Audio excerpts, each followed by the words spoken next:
There is a sentence that the Weather Prediction Center issued at 6 a.m. this morning that I need you to hear, because forecasters at that level do not write sentences like this unless they genuinely mean every word of it. A major multi-phase storm system will impact virtually every region of the contiguous United States over the next 7 days. Every region. Not most of the country. Not a large portion. Every single region. From the Pacific coast to the Atlantic seaboard. If you live anywhere in the continental United States, this storm has something planned for you. The only question is what and when. And I need you to understand that today, right now, is the moment to pay attention. Not tomorrow when the first watches are posted. Not the morning the warnings go up. Today, because by the time the alerts are sounding, the window to prepare will already be closing. It starts offshore. It always starts offshore. A deep upper-level trough has been digging southward off the Pacific coast for the last 36 hours, pulling cold Arctic air down from the Gulf of Alaska and stacking it directly on top of warm, moisture-loaded surface air. When those two air masses collide with that kind of temperature contrast, you do not get scattered showers. You get an organized, coherent storm system, one with enough raw energy to survive a coast-to-coast crossing of the entire United States without falling apart. And here is what makes this one different from a typical weather scare. The GFS, the European model, and the Canadian model, three completely independent modeling systems, have all been telling the exact same story for 4 straight days. In operational forecasting, that level of agreement across 4 days is about as much confidence as you ever get. This is not one rogue model run suggesting something dramatic. This is every major system on Earth pointing at the same conclusion. Something significant is coming. And it is coming for all of us. The Pacific Northwest takes the first hit, beginning tonight. A surge of subtropical moisture is feeding into the leading edge of this system from the southwest. This is not a classical Pacific front. This is an atmospheric river, a concentrated corridor of moisture in the atmosphere that carries 7 to 15 times the average flow of water at the mouth of the Mississippi River. 7 to 15 times. These are not subtle weather events. Rainfall rates of 1 to 2 inches per hour are possible along the Oregon Coast Range and the Cascades tomorrow morning. Total accumulations of 4 to 8 inches over 36 hours in terrain-enhanced zones, with localized totals near 10 inches where the flow hits the mountains most directly. Now here's the part that transforms a heavy rain event into a flooding emergency. The rivers in this region, the Willamette, the Chehalis, the Snoqualmie, are already running above seasonal normal from recent rainfall. Saturated soils, swollen rivers, and now 4 to 8 more inches arriving in 36 hours. If you are in a flood-prone area of western Oregon or western Washington, do not wait for a watch tonight. Flood watches become flood warnings faster than people expect when the ground is already full. Do your flood preparation now, while you still have daylight and time. Behind the flooding on the coast, the atmosphere does not relax. The upper-level trough deepens as it pushes inland, and what was a rain event on the coast becomes a snow event for the interior mountains. The Cascades, the Northern Rockies, the Colorado Rockies, all in the snow corridor as this system moves east. Snow levels dropping to 3,000 feet in the Northern Rockies by Wednesday, down to 4,000 feet in Colorado by Thursday. Snoqualmie Pass, Stevens Pass, Marias Pass in the north, Vail Pass, Eisenhower Tunnel, Wolf Creek in Colorado. Every one of these major mountain crossings will see significant accumulation this week. If you are planning any mountain travel across the western interior, check road conditions the morning you travel, not the night before. These situations evolve faster than a 12-hour-old forecast can capture. A clear forecast at 10 p.m. can become a pass closure by 6 a.m. Now, the part that makes this storm system genuinely dangerous for the entire center of the country. Most Pacific systems weaken as they cross the mountains. They drop their moisture on the western slopes, lose their energy to the terrain, and arrive on the high plains as something much smaller than what they started as. Not this one. The upper-level energy feeding this trough is deep enough and cold enough that a secondary surface low is expected to develop on the lee side of the Rockies, most likely right along the Colorado-Kansas border, by late Wednesday into Thursday. Meteorologists call this lee cyclogenesis. It is the process where a dying Pacific system essentially gives birth to a brand new plain storm in the exact corridor that has generated some of the most violent and historic weather in American history. The question the models are debating right now is how fast that secondary low deepens, and that question matters enormously, because the difference between a low that deepens slowly and a low that deepens explosively is the difference between a significant storm and a generational one. The European model has been consistently deeper and faster with this development than the American GFS. When the European model has been right in these situations historically, the results have come with words like historic and record-breaking attached to them.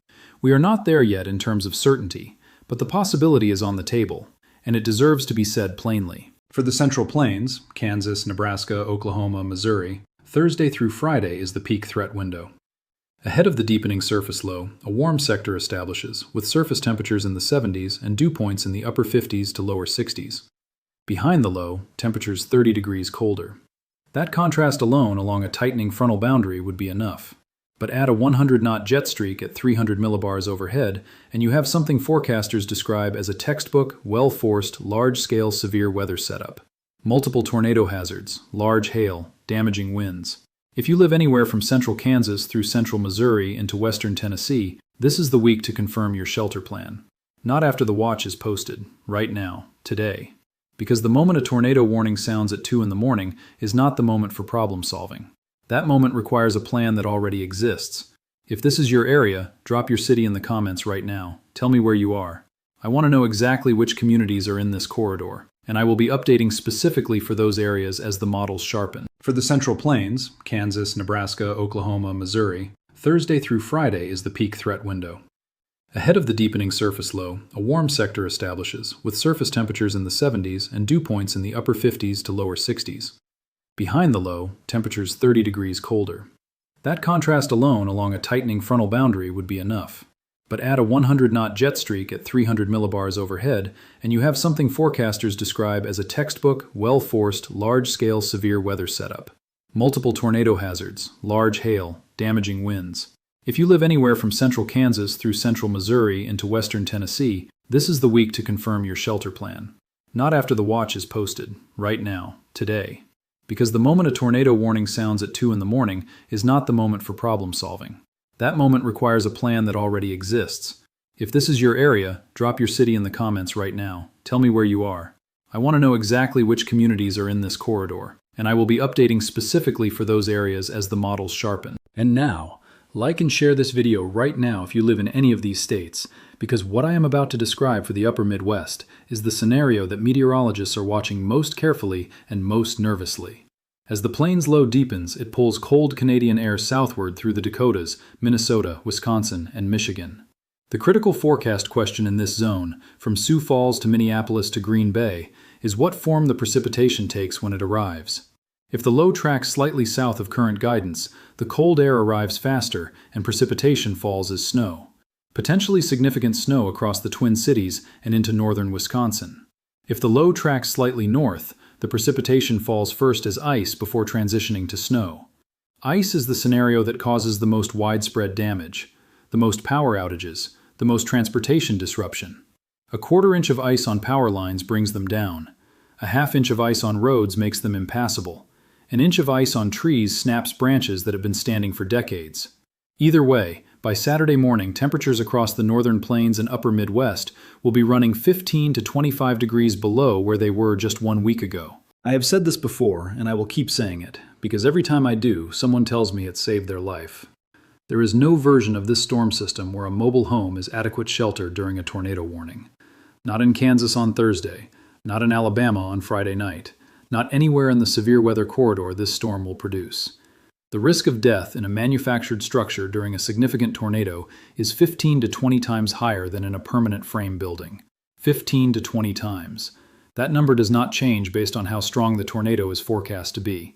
It does not change based on how well your mobile home is anchored. It is a structural reality that no amount of preparation inside that structure can overcome. If you live in a mobile home, right now, today, before this week begins, identify a pre-planned destination. A church, a school, a fire station, any permanent structure within 2 minutes of where you live. Have that conversation with your family now, while the weather is calm and the decision is easy. Because the moment a warning tone sounds at 2 a.m. is the worst possible moment to be figuring out where to go. And behind all of it, behind the flooding in the northwest, the mountain snow, the plains tornadoes, the Great Lakes ice, the overnight southeast storms, a cold pattern is reasserting itself across the eastern half of the country that forecasters are describing as persistently below normal through at least the second week of the month. The ridge that has been keeping temperatures above normal across the south and east is being displaced. What replaces it is not a brief cool spell, It is a sustained pattern shift. Freeze watches are already near certainty for the Ohio Valley and interior Northeast next weekend. If you have anything in the ground, any tender plants responding to the recent warm spell, the window to protect them is before Thursday. Not the morning of the frost. This is not a one-day event. This is not even a 3-day event. This is a 7-day atmospheric reorganization of the entire country's weather pattern, and every single region has at least one significant hazard somewhere in that window. Here is what I need you to understand about a storm this large. The size of it is not a reason to panic. It is a reason to be specific.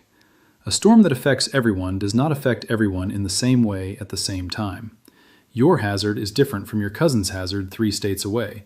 Your timing is different from your neighbor's timing in a different elevation zone. Find your specific county. Find your specific hazard window. Find your specific threat type. The NWS point forecasts are county-specific. SPC outlooks are regionalized. Your local NWS office forecast discussion is updated multiple times per day by meteorologists who know your terrain, your rivers, your microclimates. Use those tools. They exist precisely for moments like this one. The warnings will go out this week. The meteorologists will be working through the night. The emergency managers will be coordinating shelter openings across dozens of counties simultaneously. That system works. What determines whether people survive a week like this is not whether the warnings are issued. They will be. What determines the outcome is whether the people in the path had a plan, had a shelter that matched the threat, and acted before the warning, not after it. Subscribe right now, because I will be tracking every phase of this storm as it moves across the country and updating daily. You do not want to miss the Thursday Plains update or the Friday Southeast overnight warning coverage. Hit the bell. Stay connected. Every single thing that determines whether you and your family come through this week safely is something you control. Right now, today. Your warning receipt method. Is your phone set to receive emergency alerts? Is your weather radio working? Does everyone in your household know which alert tone means take shelter immediately? Your shelter plan. If a tornado warning is issued for your county at 2 a.m., where are you going? How are you getting there? Is that path clear? Is that shelter accessible in the dark? Your preparation window. The forecast is telling you now what is coming. The watch confirms what the forecast already said. The warning confirms what the watch already said. By the time the warning sounds, the storm is already on radar. The time to act is now, not then. This storm system built itself over the Pacific over the last week. It is now aimed at every state in the lower 48. You have today, right now, to make sure you are ready for your piece of it. Stay prepared, stay connected, stay weather aware, and I will see you in the next update.